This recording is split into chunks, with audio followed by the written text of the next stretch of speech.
মহাজন বিষয়পত্র কি লিখিলাম ভাল গুরুদেব।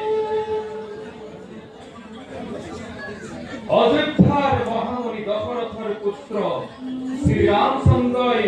অশ্বমেধ মহাযজ্ঞর পরিচালিত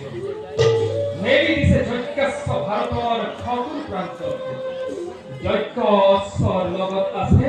ভৰত লক্ষ্মণ শত্ৰুঘ্ন সহিতে অজস্ৰ বীৰ সেনা যিসকল ৰজাই কোনো বাধা প্ৰদান নকৰাকৈ শ্ৰীৰামচন্দ্ৰক সম্ভাষণ জনাব তাৰ লগত অযোধ্যাই মিত্ৰতা স্থাপন কৰিব আৰু আছে যদি কোনোজনে বন্দী কৰে যজ্ঞ